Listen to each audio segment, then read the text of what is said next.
Eu gosto muito de um poeta gaúcho chamado Mário Quintana, muita gente o conhece. É um homem estupendo que deu um azar danado. Morreu há 20 anos, na mesma semana que o Ayrton Senna. E quando você é alguém muito importante, mas alguém famoso morre perto, você desaparece do circuito. Tanto que tem gente que não sabe que Mário Quintana morreu, né? Outros talvez nem de que ele viveu, né? E Mário Quintana, um homem especial, inclusive com uma grande qualidade. Ele morreu solteiro, com quase 88 anos de idade. E ele tem a melhor resposta que eu já vi para não se casar.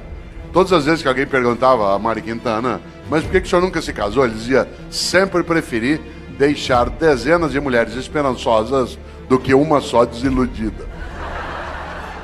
Que é um argumento ecológico, é um argumento que nos ajuda, né, a pensar um pouco. Pois bem, Mário Quintana tem uma trova especial. Ele disse, um dia pronto, me acabo, seja o que tem de ser, morrer que me importa, o diabo é deixar de viver. Olha só, um dia pronto, me acabo, seja o que tem de ser, morrer que me importa, o diabo é deixar de viver. E quando que você e eu deixamos de viver? Quando a gente tem uma vida pequena, banal, fútil, inútil, superficial. Afinal de contas, nós somos mortais. Isso significa que nós não temos a eternidade para ter uma obra que honre uma vida para que ela não se apequene.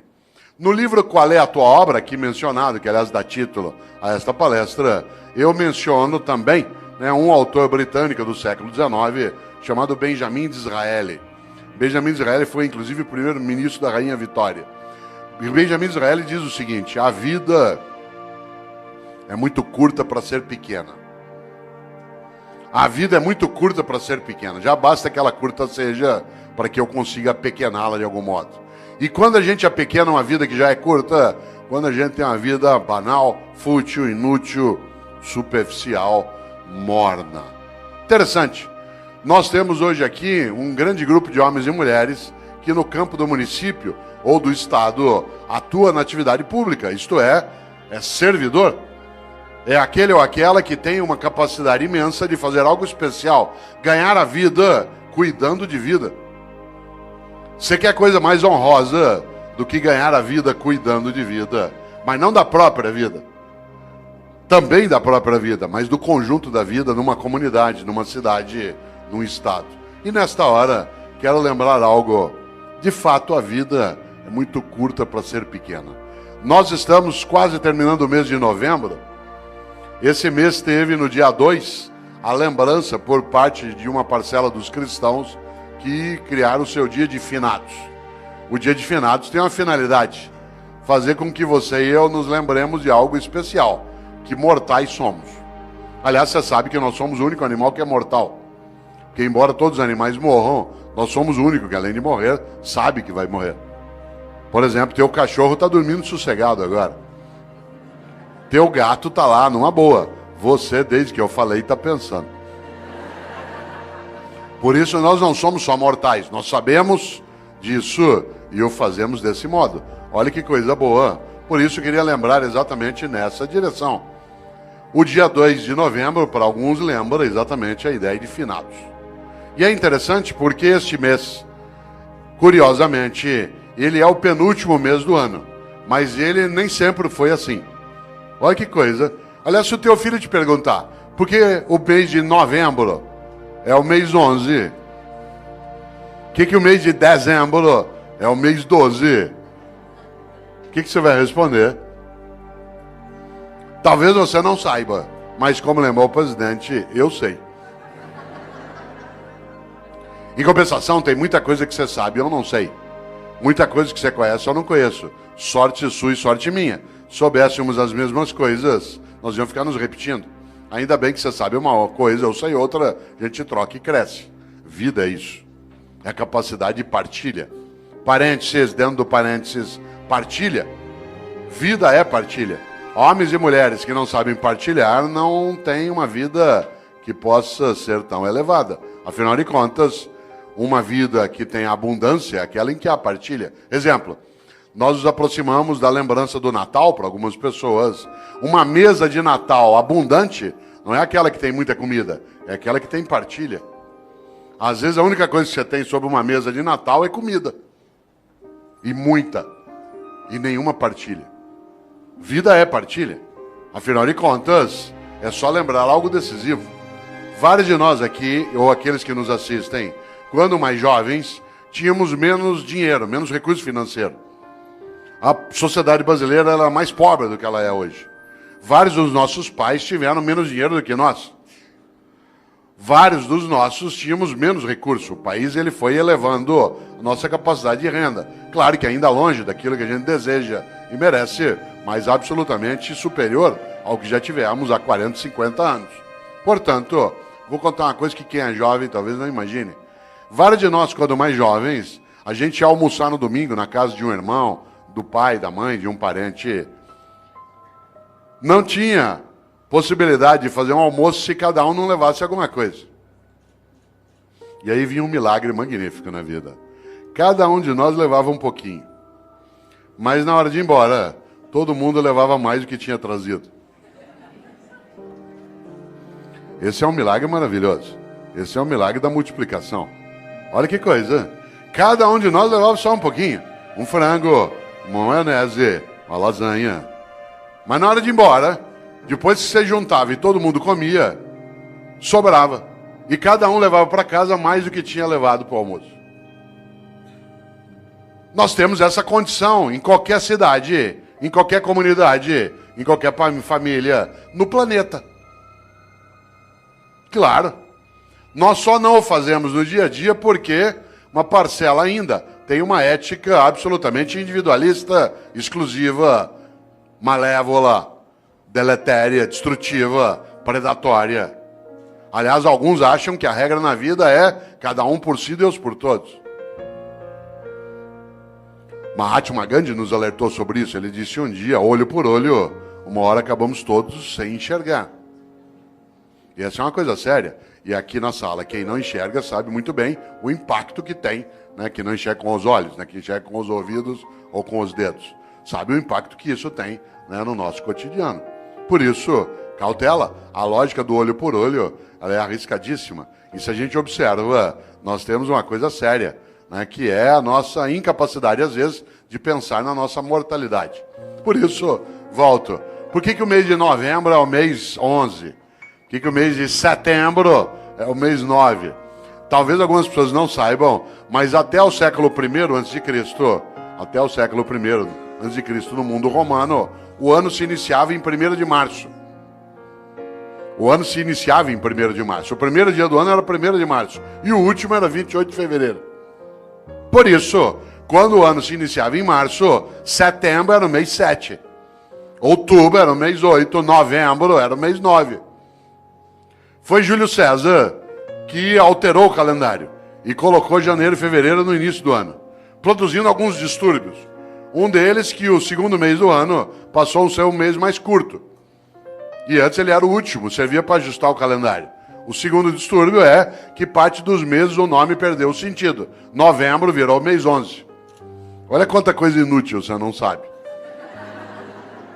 Mas eu sei. E eu partilho contigo, agora você sabe também. Olha que coisa boa. Pouco a pouco o mundo foi adotando o dia 1º de janeiro como o primeiro dia do ano.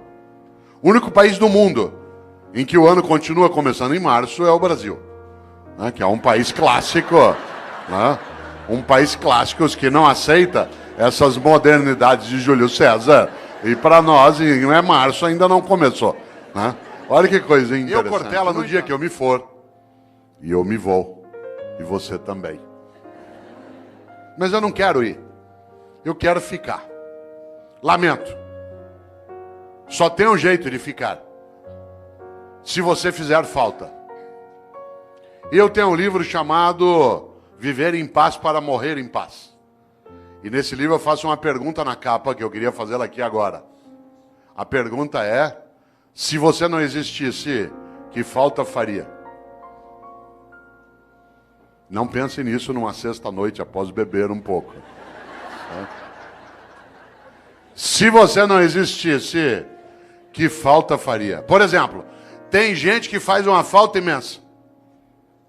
Tem gente que faz uma falta imensa na tua vida. Alguém que te criou, alguém que te apoiou, alguém que estava contigo. E tem gente que não faz falta nenhuma. Teve gente que não vai poder ir ao teu Natal porque não tá ou já morreu, vai fazer uma falta imensa. E tem gente que não vai e vai te dar uma alegria imensa. São aqueles que nos dão o agradável prazer da ausência delas. Já imaginou? Cuidado! Você sabe que morrer é ser esquecido. Você, quando faz falta, não é esquecido. Não é casual que no grego arcaico o verbo para morrer e o verbo para esquecer seja o mesmo, que é letos, de letal. Porque morrer é ser esquecido. Enquanto alguém lembrar de você, derramar uma lágrima, der risada por algo que você fez e que ele recordou, pegar uma roupa tua e cheirar e ter uma boa lembrança ou saudade, enquanto a pessoa olhar algo que você fazia, querer lembrar de uma comida que você gostava, você continua vivo. Morrer é ser esquecido. Claro, se você for a um cemitério agora dia 2, você deve ter notado, né? Tem túmulo que está abandonado, tudo caído, o vaso não é cuidado mais, aí morreu. Enquanto alguém estiver contigo, na memória, no coração, olha a palavra que eu vou usar de propósito, na recordação.